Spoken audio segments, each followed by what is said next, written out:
매매 심리 지수가 왜 이렇게 좀 꺾였을까도 좀 생각을 해보면은 이 대출 규제가 좀 먹혀 들어가는 걸까요? 사실은 대출 규제와는 상관이 없습니다. 대출 규제 때문이다라고 얘기하는 사람들은 대출 규제가 없었으면 틀리는 상황으로 상승할 수 없습니다. 중요한 거는 추세가 꺾였다라는 거예요. 추세가 꺾이면 이제 앞으로 우리가 이제 지켜볼 거는 뭐냐면 지금까지는 우상향이었다라면 이제 우하향으로 바뀌게 돼요.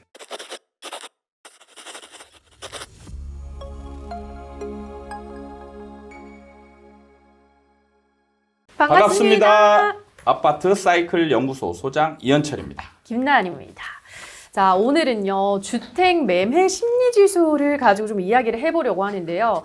지난달 이제 2단계 스트레스 DSR 이 규제가 좀 시행이 된 이후로 주택 이 심리가 좀 영향을 받는지 2023년 12월부터 상승 추세를 이어오던 이 주택 매매 심리 지수가 지난달에 이제 꺾였다고 합니다, 소장님. 네. 소장님이 이제 워낙 이 심리를 중요하게 생각을 하시니까 이 주택 매매 심리 지수 이것도 좀 보시나요? 들어본 적 있으신가요, 소장님? 당연히 있죠. 좋아요. 여러분들이 이제 이게 어떻게 집계되는지가 궁금할 수 있는데, 저 진짜 궁금해요. 네, 이런 거는 이제 각 아파트별로 표본이 되는 부동산 사무실이 있습니다. 그래서 부동산 사무실에 손님들이 얼마나 오느냐, 뭐 이런 걸 가지고 이제 심리를 대변하는 방식인 거예요. 뭐 이제 또 다르게 뭐 추출할 수도 있겠지만 사실 수요자를 우리가 알 수는 없거든요. 알 수 없다 보니까 이제 편하게 하려고 인구수 곱하기 0.5 뭐 이런 해가지고 적정 수요라는 것도 생기고 막 했단 말이에요. 근데 이런 건 아무 의미가 없고 실제로 시장에서 가장 변화도를 잘 나타내는 게 바로 이 주택 매매 심리 지수. 이게 이제 나름대로 시장의 상황을 잘 반영을 하고 있어요.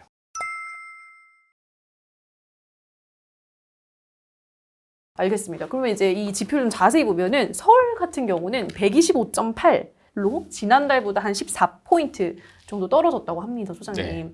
이 떨어진 이거 추세를 어떻게 보셨나요? 사실 지금도 심리 지수가 꺾이긴 했지만 100이 사실 훌쩍 넘거든요. 그러면 느낌적으로는 아직 상승의 느낌이 남아있는 구간이에요. 남아있는 구간인데 문제는 중요한 거는 추세가 꺾였다라는 거예요. 추세가 꺾이면 이제 앞으로 우리가 이제 지켜볼 거는 뭐냐면 자, 9월 달이 꺾여서 지금 떨어졌죠. 그러면 추세가 꺾였다. 그리고 이 추세가 이어져 갈 거면 10월 달은 어떻게 될까요? 더 내려가야 될 것 같은데. 그죠. 더 내려가겠죠. 그 다음에 11월이 되면 더 내려갑니다. 그러니까 쭉쭉쭉쭉 내려가게 돼 있어요. 이제 추세가 지금까지는 우상향이었다라면 이제 우하향으로 바뀌게 되는 거예요. 그런 건가요? 네. 안 그래도 이제 제가 질문을 드리려고 했는데 이게 이 지표에 따르면은 115 이상은 상승 국면이다라고 판단을 한다고 해요. 네. 근데 어쨌든 지난달보다 한 14포인트 가량 떨어지긴 했지만 여전히 125포인트이기 때문에 이 지수 자체로 보면은 그럼 여전히 상승 국면인 거 아니냐라고 생각하시는 분들도 계실 것 같거든요. 네, 그게 이제 분석 기법에 따라서 이걸 느끼는 게 완전히 다를 수 있는데 저는 이제 스탁 이게 이제 딱 그게 정지된 개념의 분석 방법이거든요. 근데 시장은 정지된 분석 방법으로 쓰면 절대 안 돼요. 흐름으로 봐야 됩니다. 흐름. 예를 들면 만약에 시장이 지금 심리 지수가 200까지 올랐어요. 200까지 올랐으면 완전 엄청난 상승이잖아요. 그렇죠. 그럼 여기서 이제 꺾여가지고 190이 됐어요. 그러면 우리는 지금 190이라는 포인트만 보면 그냥 폭등 구간인 거예요. 폭등 구간이지만 다르다는 거죠. 200에서 190이 된 것과 180에서 190이 된 거. 완전히 다른 방향인 거예요.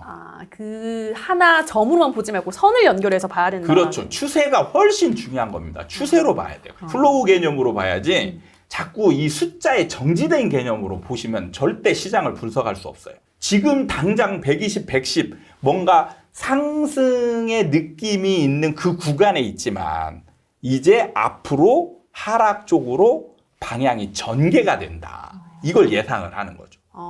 알겠습니다. 흐름 자체가 이제는 바뀌었기 때문에 앞으로는 지금보다 이제 다음 달은 더 포인트가 내려가는 흐름이 이제 연출이 될 거다라고 하셨는데 올라갈 수도 있잖아요, 소장님. 만약 올라가면요? 그렇죠. 올라갈 수 있지만 올라갈 가능성이 거의 없습니다. 지금 상태로 없다는 게 종합적으로 봐야 되는 게 우리가 단순히 매달 거래량 지표를 분석하고 그런 게 아니거든요. 그러니까 거래량 지표가 이 매매 심리 지수와 가장 연결이 되어 있어요. 거래량이. 그러니까 매매 심리 지수가 좋을 때는 거래량이 올라가요. 그러니까 매수 심리가 좋다는 얘기잖아요. 그 얘기는 뭐냐면 사고 싶은 사람이 많은 거예요. 그렇죠. 사고 싶은 사람이 많으니까 시장에 매물은 많거든요. 그러면 사고 싶은 사람이 많으면 매칭이 많이 되겠죠. 거래가 많이 돼요. 그러니까 거래량이 늘겠죠. 근데 거래량이 준다는 의미는 뭐냐면 사고 싶은 사람이 줄어든다는 의미예요. 사고 싶은 사람이 줄어든다는 의미는 시장이 하락한다라는 의미예요. 제가 1년 전부터 이런 식으로 진행이 될 거다라는 얘기를 미리 했어요. 근데 거의 그대로 되고 있단 말이죠. 지금 8월 달에 8,600건 나왔다가 지금 6,000건대로 떨어졌어요. 근데 9월 달 아직 집계가 안 끝났지만 9월 달 같은 경우는 지금 뭐 3,000건, 4,000건대밖에 안 나오는 그렇기 때문에 지금 그 지표들이 다 똑같이 나타나고 있잖아요. 그래서 심리 지표도 안 좋게 나타나고 거래량도 지금 급격하게 줄고 있단 말이죠. 이렇게 본다면 심리 지수도 계속 하락할 것이 거의 확실시되고 있는 상황이기 때문에 우리가 지금 이 숫자만 보고는 모른다라는 얘기를 정지 개념으로 보면 쉽게 할 수 있어요. 그런데 흐름 개념, 추세 개념, 그리고 이론을 접목하면 이 상황은 거의 확률적으로 심리 지수는 계속 떨어질 가능성이 크다는 쪽으로 일관되게 얘기할 수 있는 겁니다. 자, 그러면 어쨌든 소장님은 이제 일관되게 그 추세를 봐야 된다. 한 번 바뀐 추세를 거스르기는 쉽지 않다라는 거잖아요, 소장님. 맞습니다. 그렇죠. 그러면 어쨌든 이 매매 심리 지수가 왜 이렇게 좀 꺾였을까도 좀 생각을 해보면은 이 대출 규제가 좀 먹혀 들어가는 걸까요? 소장님 보시기에는 어때요? 제가 1년 전부터 얘기를 했다는 거는 그럼 제가 대출 규제가 이때쯤 나올 거를 정확하게 예측을 하고 있었을까요? 아니요, 그거는 아니었을 것 같아요. 제 무당이. 그러면은 사실은 대출 규제와는 상관이 없습니다. 그냥 그럴 때가 됐다. 그렇죠. 그럴 때가 됐고 대출 규제는 약간의 오비락 같은 느낌이죠. 약간의 우연적으로 겹치는 느낌이 있는 거예요. 네. 이렇게 이제 대출 규제 때문이다라고 얘기하는 사람들은 대출 규제가 없었으면 틀리는 상황으로 예를 들면 상승한다 이렇게 보는 거 아니에요. 상승할 수 없습니다. 어차피 하락은 할 거였다. 정해진 하락이었다. 그렇죠. 정해진 하락인 거예요. 정해진. 대출 규제는 그냥 좀 미미한 영향일 뿐이다라는 말씀이신 거네요. 그렇죠.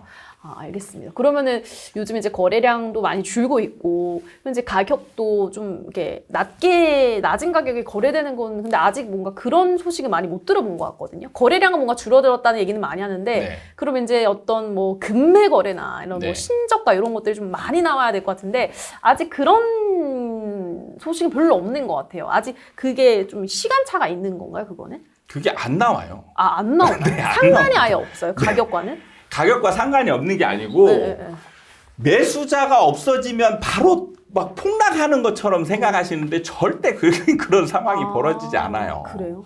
매도자들의 우리나라의 집 가진 사람들의 생각을 너무 모르는 거예요. 그런 사람들은. 어떻게? 집 가진 사람들은 어떻게든 버티려고 노력해요. 버티다 어쩔 수 없이 내가 시간에 쫓겨서 어쩔 수 없이 팔아야 되는 사람들이 한두씩 나오거든요. 그것 때문에 나오는 거지 나머지 사람들은 다 버텨요. 그냥 호가도 안 내려갈 겁니다.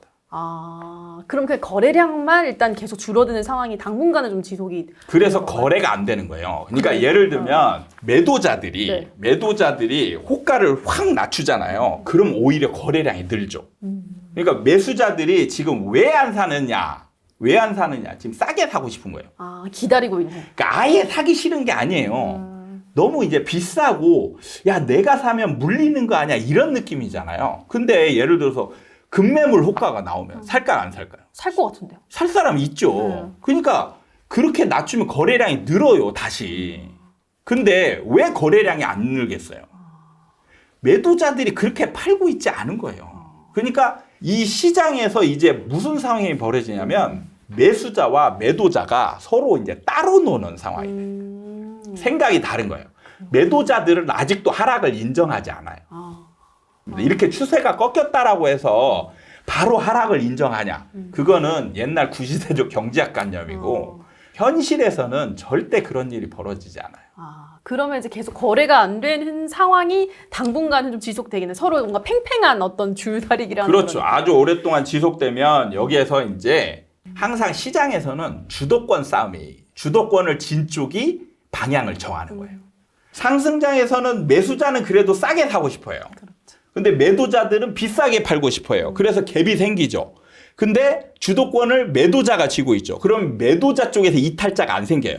이 주도권을 쥐지 않은 부수적인 이쪽 매수자 쪽에서 이탈자가 생기는 거예요. 쫓아가서 사는 거예요. 그러면서 폭등이 생기는 거고 주도권이 매수자 쪽으로 넘어가면 매수자들이 이탈하는 사람이 이제 안 생기거나 드물게 나타나고 오히려 매도자 쪽에서 이제 나 팔아야 되는데 일시적 일가구 2주택에 딱 걸린 사람들. 그러면 만기 정해져 있죠. 안 그러면 이제 양도세 폭탄 맞으니까 그러면 이걸 손해보고라도 좀 팔아야 되는 사람들이 생긴단 말이에요.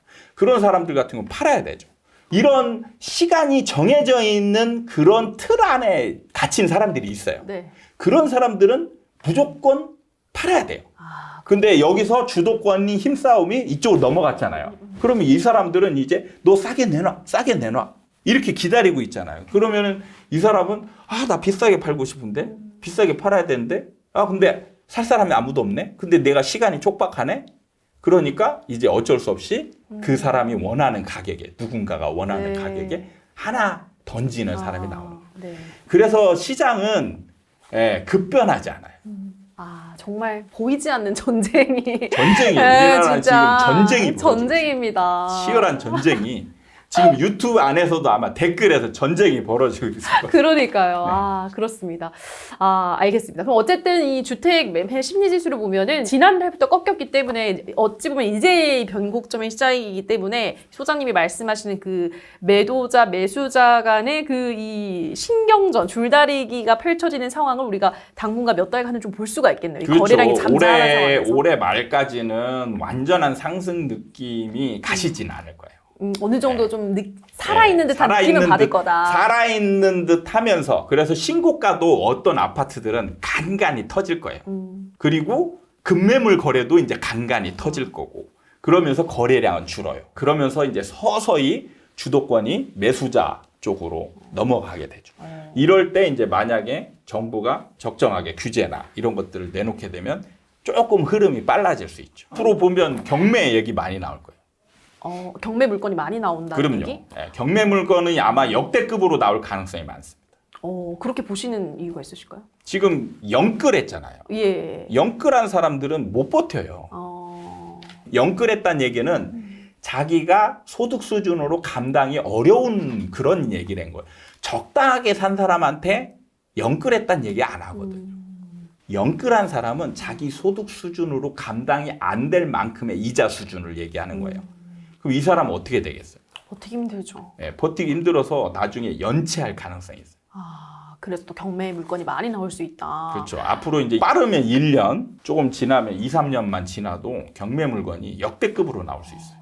실제로 생각해보니까 이 부동산 시장의 그 상황을 판단할 때 경매 물건이 얼마나 많이 나오느냐, 낙찰가율이 어느 정도 되느냐, 요거를 가지고 또 판단하는 분들도 많이 있었던 그런 것 것들도 같아요. 이제 참고 자료가 될 수는 네. 있겠죠. 오늘은요, 주택 매매 심리 지수를 가지고 심리와 관련한 이야기들을 많이 나눠봤습니다. 어쨌든 소장님은 그러니까 지난달부터 매매 심리 지수가 꺾인 게 이제 시장의 어떤 변곡의 시작이다라고 말씀하셨기 때문에 앞으로 소장님 말씀하신 대로 시장이 이렇게 흘러갈지 지켜보는 재미도 있을 것 같습니다. 구독자분들 함께 예측을 좀 해보시면 재밌을 것 같고요. 저희는 또 다음 시간에도 재미있고 또 유익한 이야기를 가지고 돌아오도록 하겠습니다. 여러분 다음 시간에 뵐게요. 감사합니다. 감사합니다.